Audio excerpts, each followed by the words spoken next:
사랑하는 자들아, 영을 다 믿지 말고 오직 영들이 하나님께 속하였나 분별하라. 많은 거짓 선지자가 세상에 나왔습니다. 이로써 너희가 하나님의 영을 알지니 곧 예수 그리스도께서 육체로 오신 것을 시인하는 영마다 하나님께 속한 것이요 예수를 시인하지 아니하는 영마다 하나님께 속한 것이 아니니 이것이 곧 적 그리스도의 영이니라. 오리라 한 말을 너희가 들었거니와 지금 벌써 세상에 있느니라. 자녀들아, 너희는 하나님께 속하였고 또 그들을 이기었나니 이는 너희 안에 계신 이가 세상에 있는 자보다 크심이라. 그들은 세상에 속한 고로 세상에 속한 말을 하매 세상이 그들의 말을 듣느니라. 우리는 하나님께 속하였으니 하나님을 아는 자는 우리의 말을 듣고 하나님께 속하지 아니하는 자는 우리의 말을 듣지 아니하나니 진리의 영과 미혹의 영을 이로써 아느니라. 아멘. 며칠 전에 방송을 보니까 요즘에 산악회에서 산행을 많이 간다고 합니다. 산행을 가는데 은밀히 산나무를 채취하기 위해서 가는 산행이 있다는 그런 방송을 본 적이 있습니다. 주인이 있는 산에서 산나무를 채취하는 것은 제가 혹시 모를까 봐 알려드리는데요, 산림청에서 금하는 불법입니다. 징역형이나 벌금에 처해질 수 있으니까 절대로 산에 산나물 캐러 가시지 마시기 바랍니다. 단속반들에게 다 뺏기더라고요. 이렇게 사전에 정보를 입수한 단속반들이 산 밑에서 기다리고 있다가 가져온 그 산나물들을 다 빼앗아 이렇게 폐기 처분하는 걸 보았습니다. 혹시 이 자리에도 그런 데 가보신 분이 계신지 모르겠습니다. 없으리라고 저는 생각하는데요, 문제는 산나물을 채취하는 것이 불법이냐 아니냐, 징역형에 처하느냐 아니면 벌금을 내느냐 보다요, 그것을 넘어서서 자칫 먹을 수 있는 야초나 약초나 산나물이라고 생각하고 채취를 해서 음식을 만들었다가 그것이 독초인 경우에 중독되는 사고들이 빈번하게 발생한다는 것을 그 방송에서 이야기했습니다. 그 실내로 그 방송에서 보여주는데요, 참당귀라는 약초와 나물과 개당귀라는 나물을 이렇게 보여주는데 일반 사람인 저로서는 분간이 잘 안 갈 정도로 너무나 흡사하더라고요. 너무나 비슷했습니다. 근데 이 나물을 가끔씩 사람들이 참당귀라고 개당귀를 오인해 가지고 먹다가 응급실로 실려오는 일이 빈번하게 발생한다고 이렇게 응급의학과 의사분이 얘기를 하시더라고요. 약초와 독초, 또 식용나물과 독 있는 나물들을 이렇게 구분하지 못할 때에 참 이런 빈번한 사고들이 많이 일어나는데요, 문제는 두 식물을 너무나 비슷한 두 식물이지만 두 식물을 먹었을 때 나타나는 그 결과가 너무나 확연하게 다르다는 것입니다. 오늘 말씀에서도 사도 요한은 사랑하는 성도들, 그 교회를 향해서 서로 너무나 비슷해 보이지만 너무나 다른 두 무리를 분명하고 확실하게 구별하고 분별해야 된다라는 말씀을 하고 있습니다. 이것은 참당귀와 개당귀를 구별하는 수준을 훨씬 뛰어넘어서 우리의 믿음 안에 너무나 필수적이고 중요한 일이다라고 하는 말씀을 오늘 우리에게 주고 있습니다. 그 당시에 교회에게도 주고 있습니다. 무엇을 구분해야 된다라고 이야기하죠? 오늘 말씀을 보면 두 가지를 사도는 대조합니다. 하나님의 영과 하나님께 속하지 않은 영, 또 성령과 적그리스도의 영, 또 마지막 6절에 보면 진리의 영과 미혹의 영, 이렇게 두 가지 다른 영을 대조적으로 이렇게 비교하고 대조하고 있습니다. 그리고 이 대조하는 것으로만 끝나는 것이 아니고, 그렇다면 이 두 가지의 영을 우리가 어떻게 분별할 수 있을지에 대해서 이야기합니다. 그리고 왜 우리에게 그것을 분별해야 되는지도 이야기하고요, 그리고 그것을 분별하였을 때 어떠한 유익이 우리에게 있는지까지도 오늘 말씀 안에서 이야기하고 있습니다. 저희가 지난 번 말씀을 전할 때 3장 24절을 크게 다루지는 않았지만 성령 하나님에 대해서 이야기하고 있습니다. 우리 안에 내주하심으로 우리의 구원의 확신을 보다 더 확신하게 하시고 또 그것을 지켜주시는 성령 하나님에 대해서 3장 24절에 마지막 3장의 마지막 부분에 이야기하는데요, 사실은 오늘 저희가 읽은 이 참과 거짓의 영, 이 두 가지를 대조하는 이 말씀이 이 성령 하나님과 사실은 관계가 있습니다. 거기서부터 출발합니다. 지금도 그렇지만 사도 요한이 활동했던 그 초대교회 시절, 그리고 그 이후 계속해서 교회의 역사 안에서 성령을 사칭하고 자신들이 성령의 사람이라고 하는 거짓 그 영에 사로잡히고 그렇게 쓰임받는 거짓 선지자들이 활개를 쳐왔었습니다. 이들은 때로는 여러 가지 기적을 행하기도 하고, 때로는 예언을 쏟아내는 것처럼 보이고요, 그렇게 해서 순수한 성도들을 미혹하는 그런 악한 암처럼 활동하던 이들이었습니다.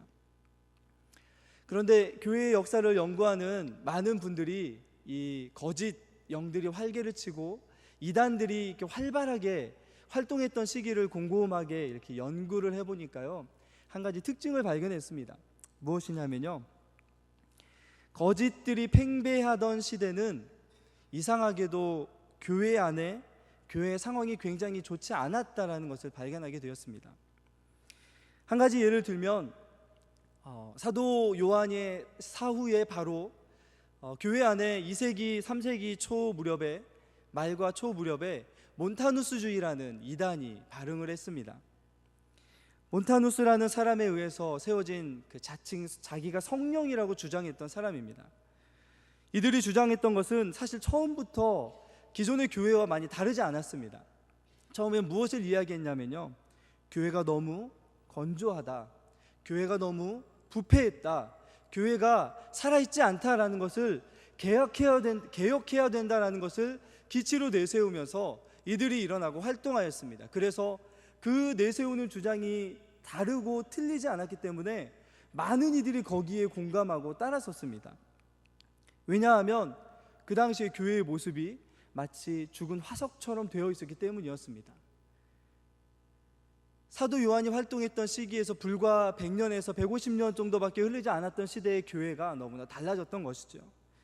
그래서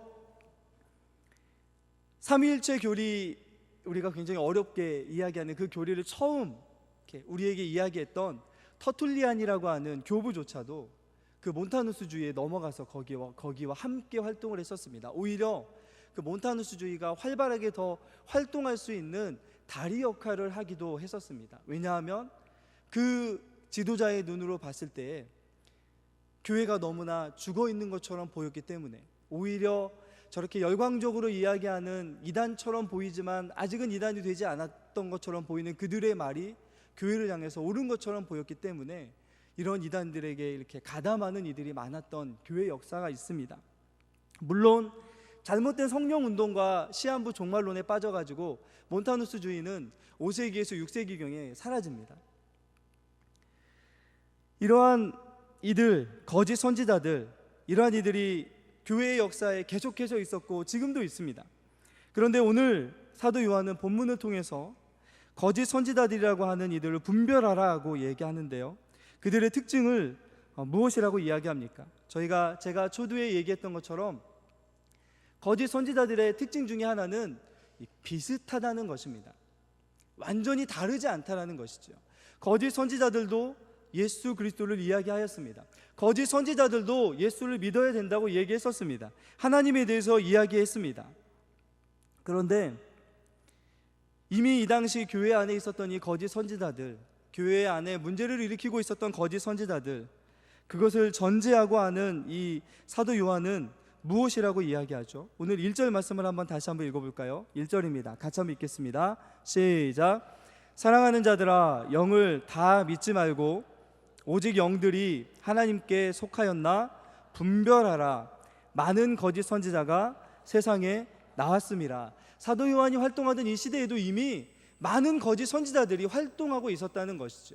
그런데 그들을 그냥 바라보고만 있지 말고 오늘 교회의 성도들을 향해서, 특별히 사랑하는 사도 요한이 섬겼던 교회의 성도들을 향해서 사도 요한은 그들을 분별할 수 있어야 된다라고 이야기합니다. 분별하면 좋겠다, 분별할 수 있었으면 좋겠다, 분별을 해봤으면 좋겠다라는 말이 아니고요, 오늘 말씀은 분명하게 명령형으로 되어 있습니다. 분별하라라고 되어 있는 거죠. 그런데 여러분, 분별하라고 하는 이 명령을 감당하려면 분별할 수 있는 능력이 있어야 됩니다. 분별하라고 하는 이 명령이 우리에게 들려올 때 우리가 이 명령을 감당할 수 있으려면 분별할 수 있는 능력이 분명하게 있어야 되는 것이죠.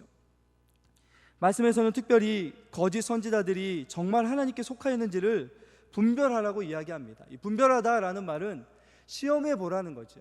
그것이 정말로 하나님께 속하였는지 아니하였는지를 테스트해보고 분별하고 계속해서 시험해 보라고 이야기하고 있습니다. 성령으로부터 나오는 사역을 하고 있는지, 그렇지 않고 성령을 위장하여서 사역을 하는 거짓 영의 사람인지를 분별하지 않으면 우리도 오히려 넘어갈 수 있을지 모른다라고 하는 경각심을 주면서 우리에게 말씀하고 있습니다. 그렇다면 사도 요한이 이야기하는 거짓 영의 분별의 방법은 무엇입니까? 우리가 읽었던 것처럼 첫 번째 보면 이들을 분별하는 말씀을 2절과 3절에 이야기하고 있습니다. 그런데 우리 2절 말씀을 한 번만 더 읽겠습니다. 2절입니다. 같이 읽겠습니다. 시작. 이로써 너희가 하나님의 영을 알지니.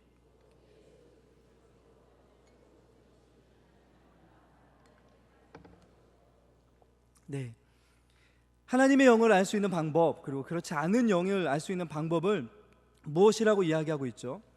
예수 그리스도께서 어떻게 오신 것을 시인하는 영이면 하나님께 속하였다고요? 예수 그리스도께서 육체로 오신 것을 시인하는 영은 하나님께 속한 영이다라고 이야기합니다. 이 당시 사도 요한의 시대에 교회가 직면했던, 교회를 혼란스럽게 했던 이단들도 예수 그리스도를 믿는다고 하였습니다. 그런데 그들과 정통신앙을 고백하는 이들과의 가장 큰 차이점이 무엇이냐면 예수 그리스도께서 육체로 오신 것을 시인하지 않았다는 것입니다. 예수 그리스도의 성육신하심을 부인하는 그러한 모습들을 보였습니다. 예수께서 육체로 오신 그리스도이시다라는 것을 시인하지 않았다는 것인데요, 쉽게 이야기하면 이렇습니다. 예수님은 이 땅에 오신 하나님이시다라는 것은 맞다라고 이야기했습니다. 그런데 영으로만 오셨지 육체로 오시지 않으셨어 라고 이야기하는 거죠. 어떻게 그 신령한 하나님이, 그 놀라우신 분이 이 더러운 육체를 입고 오실 수 있겠느냐라고 하면서 육체로 오심을 부인하는 그러한 이들이 있었습니다. 하나님의 속성과 인간의 이 더러운 속성이 어떻게 하나가 되어서 이 한 몸 안에 함께 할 수 있었겠느냐, 이건 말도 안 된다라고 하는 그러한 거짓된 가르침들을 하는 이들이 있었습니다. 또 반대로 이야기하는 이들도 있었습니다. 예수 그리스도의 신성을 부인하는 거죠. 예수님은 하나님이 아니시다라고 부인했습니다. 왜냐하면 예수님은 하나님이 모든 피조물들을 창조하시기 바로 전에 가장 먼저 창조하신, 만드신 피조물에 불과하다라고 하면서 하나님이 아니시다라고 부인하는 그러한 신성을 거부하는 이들이 있었습니다.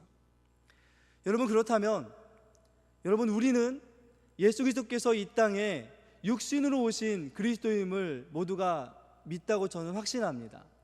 여러분, 아멘 할 수 있으시죠? 예수 그리스도께서 이 땅에 육신으로 오신 그리스도이심을 우리는 믿습니다. 그런데 여러분, 그렇다면 어떻게 이게 분별의 기준이 되느냐는 것이죠.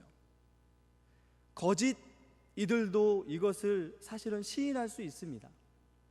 말은 할 수 있다라는 것이죠. 그렇다면 어떻게 이것을 우리가 구별할 수 있느냐는 것이죠.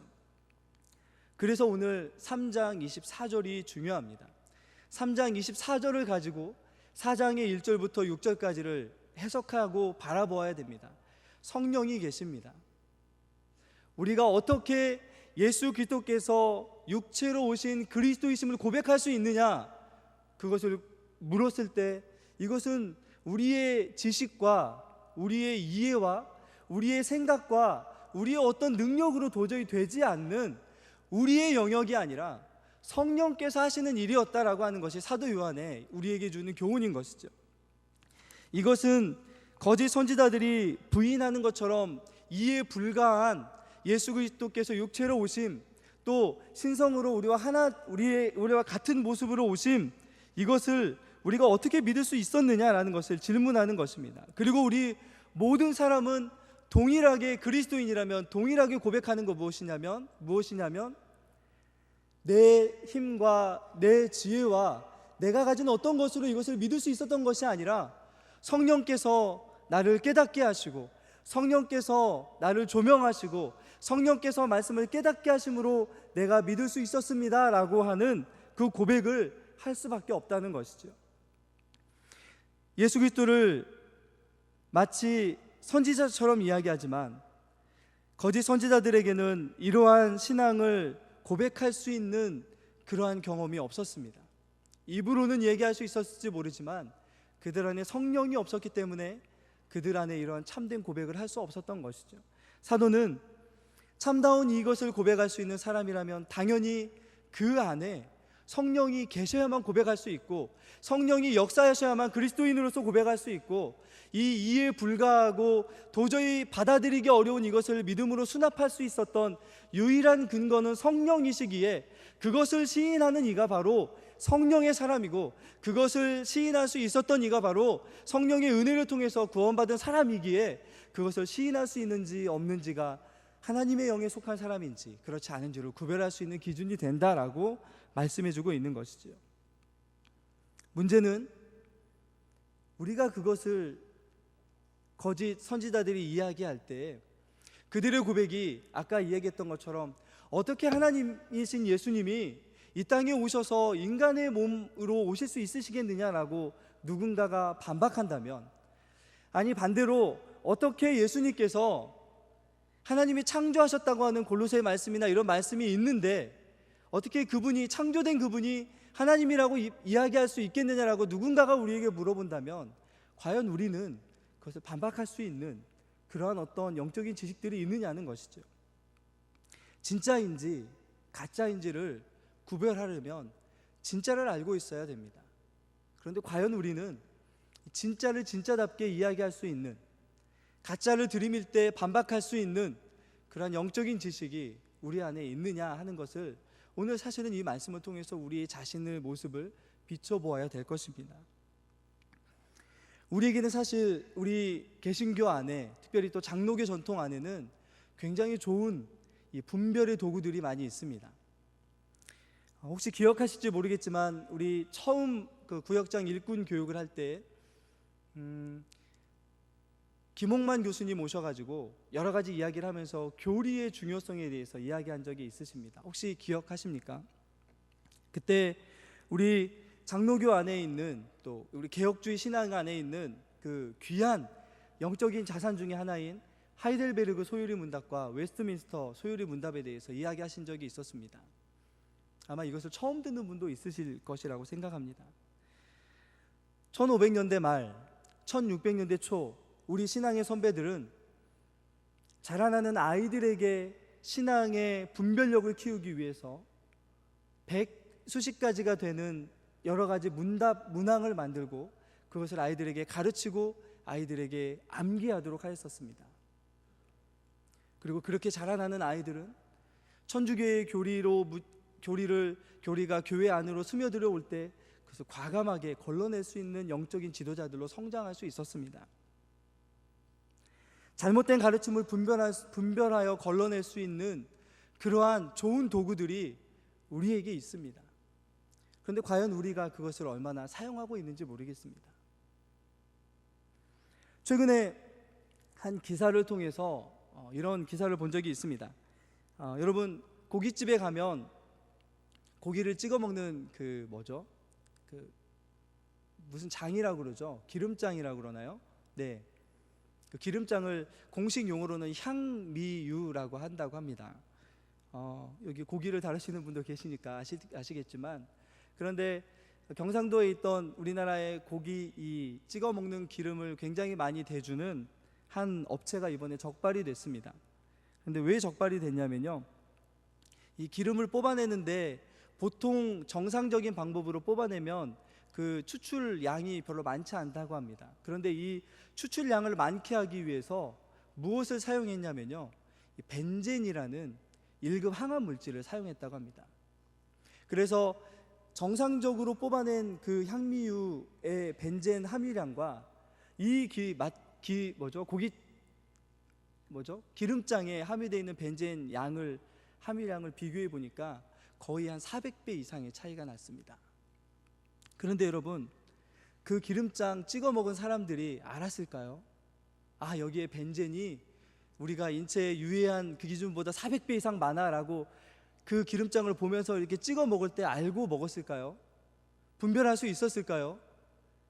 우리 같은 사람들은 도저히 분별해낼 수 없게 만들어진 것이죠. 누가 그것을 의심하고 고기를 찍어 먹을 수 있었겠습니까? 이 시대는 너무나 많은 것들을 의심해야만 하는 시대로 나아가고 있는 것처럼 보입니다. 그렇죠? 심지어는 교회도 마찬가지가 되었습니다. 많은 작은 교단들이 이렇게 난립하고 있는 시대입니다. 지나가다 보면 대한예수교 장로회 간판이 붙어있는 교회가 굉장히 많습니다. 그렇죠? 그런데 하는 사역은 대한예수교 장로회 합동측과 또 대한예수교 장로회 개혁주의 신학을 이야기하는 정통 교단과는 너무나 어울리지 않는 그런 이상한 사역을 하는 교회들이 참 많습니다. 가끔씩 제가 목사이기 때문에 이렇게 전화가 옵니다. 지나가다가 이렇게 들었는데 이런 교회가 있다고 하는데 목사님 혹시 들어보셨나요? 간판은 정통 교단의 간판을 달고 있는데 거기서 선포되는 메시지는 굉장히 이상한, 처음 듣는 메시지를 선포합니다. 이거 좀 알아봐 주세요라고 이렇게 해가지고 저도 인터넷이나 많은 것들 자료를 찾아보면 없는 경우도 있었습니다. 그만큼 많은 잘 알려지지 않은 곳곳에 숨어 있는 그러한 잘못된 가르침들이 선포되어지고 있는 시대를 우리가 살아가고 있다는 것이죠.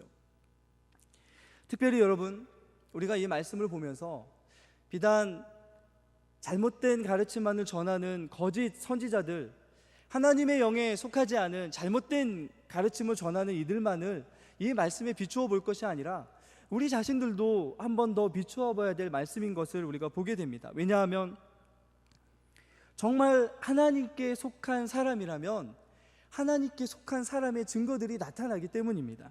어떤 결과들이 나타납니까? 하나님께 속한 사람들의 사역에 언제나 그 뒤 안에는 하나님께서 높임 받으시는 일이 일어납니다. 그렇죠? 하나님의 영에 속한 사람들이 사역하는 항상 그곳에는 예수 그리스도와 그분의 영광이 드러납니다. 성령께서 그러한 일을 하시기 위해서 이 땅에 오신 분이기 때문입니다. 성령이 계시고 성령에 사로잡히고 성령에 속한 이들의 사역의 결과는 늘 성령에 사로잡힌 사람이 높아지는 것이 아니고요, 어떤 특별한 능력과 예언하는 은사가 있던 어떤 은사가 있던 그 사람이 높아지는 것이 아니라 하나님의 영광과 예수 그리스도의 사랑이 더욱더 풍성하게 나타나는 그 결과만이 있을 뿐입니다. 그러나 여러분, 이 시대를 한번 보십시오. 누가 높아지고 누구의 영광이 드러나고 누가 더 능력이 있는 것처럼 보입니까? 눈이 휘둥그레질 정도의 능력들이 나타나는 이들이 지금도 있습니다. 그래서 부인하는 것은 아닙니다. 그러나 절대로 그들에게 주신 은사는 그들을 높이기 위해서 주신 것이 아니라는 거죠. 그들이 정말로, 또 우리도 마찬가지입니다. 우리가 정말로 성령에 사로잡히고 성령의 사람이라면 우리가 가진 능력과 우리가 가진 은사와 그 어떤 것과 상관없이 우리의 입에서 흘러나오는 메시지는, 우리의 삶에서 흘러나오는 메시지는 늘 하나님의 영광과 예수 그리스도의 사랑과 그분의 영광이 높여지는 것만으로 드러나게 될 줄 믿습니다. 우리 그렇게 성령의 사람임이 우리에게서 드러날 수 있기를 간절히 소망합니다. 여러분, 거짓 선지자들의 모습은 구약 성경에서도 많이 나타납니다. 이들은 하나님께로부터 오지도 않았으면서도 하나님께로 마치 온 사람인 것처럼 말씀을 전했습니다. 그런데 여러분, 이 사람들이 굉장히 크게 활동했었습니다. 구약에서 사람들에게 돌 맞아 죽은 거짓 선지자 이야기는 나오지 않습니다. 돌 맞아 죽고 토백 켜서 죽은 참 선지자 이야기는 나오는데요, 돌 맞아 죽은 거짓 선지자 이야기는 잘 나오지 않습니다. 왜냐하면 그들이 백성들이 듣기 좋은 이야기만 했기 때문입니다. 그것 자체가 거짓 선지자의 증거이죠. 그것 자체가 성령의 사람, 하나님께 속한 사람이 아니라는 증거이죠. 마치 하나님께서 자신들을 통해서만 말씀을 전해주시는 것처럼 이야기하고 자기들은 뭔가 특별하고 신령한 것처럼 행세하였습니다. 그런데 여러분, 이들에게 치명적인 약점이 있었습니다. 그것이 무엇이냐면 이들이 떠들어댔던 말씀은 성취함이 없었다는 것이죠. 이루어지지 않았습니다. 모세도 일찍이 신명기 18장 21절에서 22절에 어떻게 하면 우리가 거짓 선지자들이 하나님께로부터 오지 않음을 알아낼 수 있겠습니까? 라고 하는 그러한 물음에 모세가 이렇게 이야기합니다. 그들에게는 아무리 그들이 이야기하여도 성취되는 것이 없고 그들의 말에 효험이 없다라는 것을 보게 될 것이다. 그러니 그러한 일을 보거든 그들 절대 두려워하지 말라라고 이야기합니다. 하나님의 영에 감동받지 않은 사람들의 모습입니다. 여러분, 이상하게도 그런데 이 시대, 사도 시대 말고요, 우리가 살아가는 이 시대에 이렇게 이상한 일들이 많이 행해지고 있습니다. 거짓 선지자들이 나올 때, 활개칠 때 우리의 귀에 듣기 좋은 소리만 하고, 또 혹은 우리에게 마치 하나님께서 이들의 말을 듣지 않으면 안 될 것과 같은 두려움을 조장하고 말할 때가 있습니다. 그런데 문제를 이렇게 가만히 살펴보면은요, 거짓말만은 하는 그들에게만 문제가 있지 않다라는 것을 보게 됩니다. 우리가 만약에 그 소리에 귀를 닫고, 우리가 만약에 그 소리에 반발하고, 우리가 만약에 그것은 하나님의 영에 사로잡힌 사람의 소리가 아닙니다, 그것은 성경에 있지 않습니다, 그것은 진리가 아닙니다라고 거부하고 외치고 반발했다면 거짓 선지자들이 지금 이 시대처럼 이렇게 활개칠 수 있었을까요? 우리의 귀가 이렇게 얇지 않았다면, 우리가 그것에 대해서 철저하게 대항하고 거부했었다면 이 시대에 우리를 미혹하고 넘어뜨리고 하는 그러한 이들이 이렇게 활개칠 수 있었을까요? 그들만의 문제라고 이야기할 수 있었을까요? 이 시대는 말씀을 잘 전한다는 목사나 또 어떤 특별한 능력이 있다라는 분들에게 재정적인 문제, 윤리적인 문제, 도덕적인 문제, 심지어는 여러 가지 참 부끄러운 문제까지 있어도 그것들을 그들에게 능력이 있다고, 특별한 사람이라고 덮어주기까지 하는 시대가 되어버렸습니다. 귀에 듣기에 좋은 말씀만이 선포되는 것, 이것을 묵인하고 살아가는 잘못만이 아니라 이 시대는 이상하게도 거짓까지도 감추고 덮어주려고 하는 그런 모습들이 굉장히 많이 나타나고 있습니다. 하나님께서 쓰시는 종으로서 선지자라면 저도 마찬가지이죠. 우리가 사역하는 모든 자리에 하나님께만 높아지는 것을 우리가 보게 될 것입니다. 우리가 혹여라도 우리에게 들려지는 메시지가 우리의 구미에 맞는 메시지, 우리의 귀에 적당한 메시지, 우리의 귀를 좀 편안하게 해주는 메시지에 젖어들면 젖어들수록 거짓 선지자들은 더 많이 활개를 치게 될 것입니다. 한 가지 예를 들면 이런 일이 있습니다. 여러분, 한 10여 년 전부터 계속해서 우리나라를 이렇게 강타했던, 가끔씩 제가 예를 들죠, 조엘 오스틴이라는 젊은 목사가 있었습니다. 레이크우드 처치라는 지금은 몇 명이 모이는지 모르겠지만 제가 마지막으로 봤을 때 그 교회 성도 수가 3만 명이 넘었던 미국의 가장 큰 교회였습니다. 그런데 여러분, 그 목사 조엘 오스틴이라는 목사가 설교하러 나올 때 어떻게 하러 나온지 혹시 아십니까? 성경을 들고 나옵니다. 그리고 뭐라고 함께 성도들과 외치냐면요, 우리는 지금 성경이 이야기하는 것을 받을 준비가 되어 있습니다라고 외치고 말씀이 시작됩니다. 그 뒤에 나오는 이야기들은 성경에서 뽑아냈지만 성경적이지 않은, 마치 거짓 선지자들이 백성의 귀를 자극해서 그들의 구미에 맞는 말씀을 해서 사람들이 그 말씀이 성경의 진리인 것처럼 받아들이게 만들었던 것처럼 그러한 일들이 있었던 것이죠. 여러 가지가 우리의 눈을 현혹하고 혼란스럽게 하여 분별하지 못하도록 하는 그 시대를 살아가고 있습니다. 심지어는 여러분, 유선방송의 채널만 돌리면 수많은 설교들이 쏟아져 나옵니다. 설교를 하는 저 자신도 이 말씀을 하면서 굉장히 조심스럽습니다. 그런데 문제는 메시지나 사역들이 여과 없이 보여지고 있다는 것이죠. 그것이 정말로 진리 안에서 분별되어진 메시지와 걸러지고 여과된 그런 사역이라는 것이 사실은 검증되지 않은 그런 사역들이 굉장히 많이 방송을 통해서 지금 적나라하게 보여지고 있습니다. 우리 시대는 그 어떤 시대보다 더 오늘 사도 요한이 이야기했던 분별해야 되는 시대를 살아가고 있습니다. 시험해 보아야 됩니다. 여러분, 제가 하는 이 메시지조차도 성경적이지 않다라고 생각한다면 두드려 보셔야 됩니다. 돌다리도 두드리는 마음으로 조심해야 되는 시대를 우리가 살아가고 있습니다. 은사와 능력이 나타난다고 해서 무조건 그가 하나님의 종이 아니라는 사실을 기억해야 됩니다. 설교를 멋들어지게 잘한다고 해서, 물론 못하는 것도 잘못이지만 멋들어지게 잘한다고 해서 그것이 꼭 그 말씀이 하나님의 말씀이라고 생각하지 않아야 된다는 것이죠.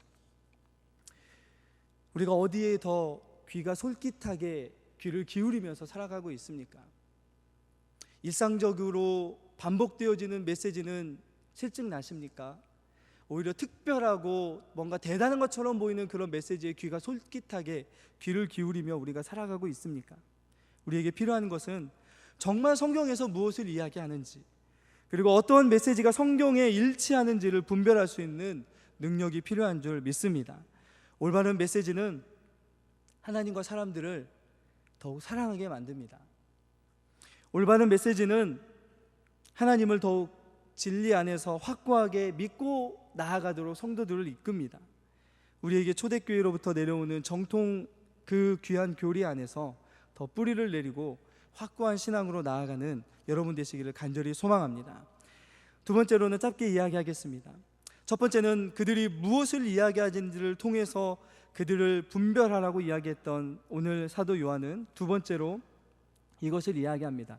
6절 말씀인데요, 6절의 말씀을 같이 읽겠습니다. 같이 읽겠습니다. 시작. 우리는 하나님께 속하였으니 하나님을 아는 자는 우리의 말을 듣고 하나님께 속하지 아니하는 자는 우리의 말을 듣지 아니하나니 진리의 영과 미혹의 영을 이로써 아느니라. 그들이 무엇을 말하는지를 통해서 분별할 수 있고, 그들이 우리의 말을 듣는지 듣지 않는지를 통해서 분별할 수 있다는 것이죠. 어떻게 보면 중복되는 것처럼 보입니다. 그런데 여러분, 오늘 4장에서 보면 이 세 부류의 사람들이 나옵니다. 첫 번째 부류는 사도 요한이 지금 명령하고 권면하고 있는 성도들입니다. 그들을 뭐라고 이야기하냐면 4절에 보면 자녀들아 라고 얘기하죠. 성도된 이들, 자녀들이라고 이야기해주는 너희가 있습니다. 그리고 5절에 보면 하나님의 영에 속하지 아니한 거짓의 무리인 그들이 있습니다. 그리고 오늘 6절에 보면 세 번째 부류인 우리들이 있습니다. 이 우리들은 교회 안에 있는 모든 성도들을 이야기하는 것이 아니고요,